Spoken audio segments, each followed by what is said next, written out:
The chair now recognizes the gentleman from Texas, Mr. Weber, for his 5 minutes of questioning. Thank you, Mr. Chairman. I'm late because of science, space, and technology. We had a markup that I had to participate in. I walked in on a bunch of claims from our colleagues across the aisle there.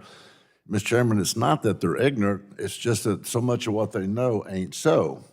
So let me go to you, Mr. Connolly.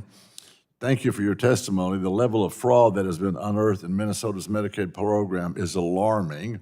In what ways is the Department of Human Services revising the state's previous Medicaid provider enrollment process for new providers in the 14 high-risk programs to improve provider screening going forward?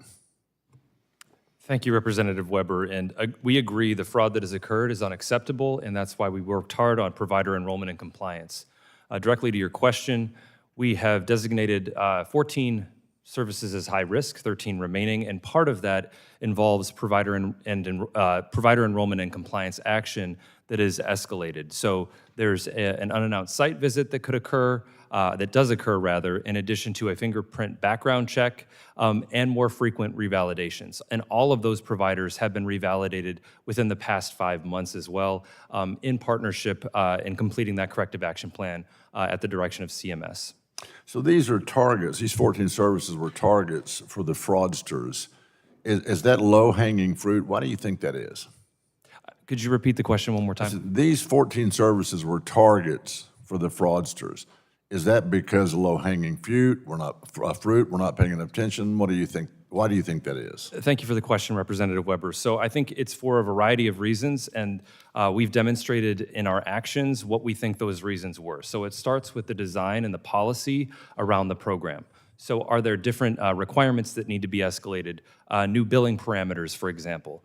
We implemented enhanced prepayment review to vet claims before they go out to providers so we don't pay and then have to recover if there's fraud. We also do post-payment activity, often in the form of investigations. We have data analytics that also inform referrals to our Inspector General for investigation. And then, of course, if those cases rise to the level of a credible allegation of fraud, we then refer promptly to federal and state law enforcement for further investigation and prosecution if they deem that necessary. Do you keep a list of all the fraudsters and their procedures so that you can recognize that going forward? Yes, as a part of our investigations, we have a list of all of the providers that have risen to the level of a credible allegation of fraud, and certainly we're paying attention to any announcement of charges with respect to law enforcement. So we do look at the behaviors and the different things that we found in terms of how they've billed and behaved, and we do keep that intelligence. So if there's any cracks in our walls, you're able to go back and fix those cracks?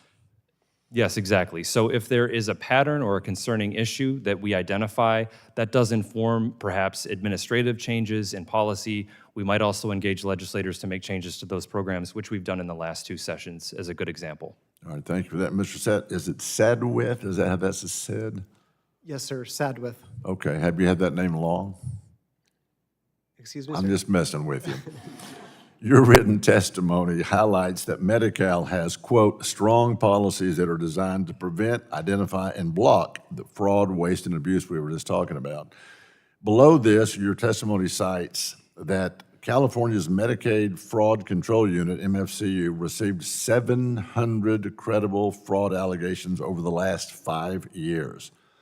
While fraudulent hospice billing in Los Angeles County alone is estimated at $3.5 billion with a B dollars. That accounts for 18% of all national hospice billing. Would you say California's MCFU was effective in preventing that abuse? Thank you for the question. And this is an incredibly important issue, and it underscores the need for collaboration, continued collaboration between states and the federal government. In California, the primary payer for hospice care is Medicare. In Medicaid, which the Medicaid Fraud Control Unit sort of prosecutes, we've referred over 300 credible allegations of fraud to the MFUCU over the past 5 years for the purposes of investigating and cracking down on hospice fraud in the Medi-Cal program, the state program that I oversee.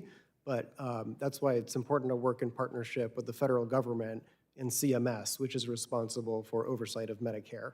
Yeah, but you said 300, and I cited 700. That's not even a 50% of success rate, is it?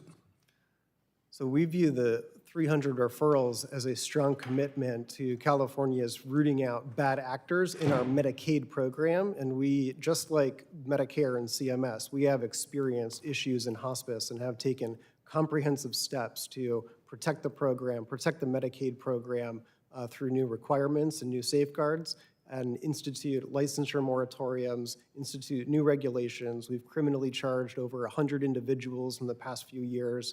We've stood up a statewide hospice task force.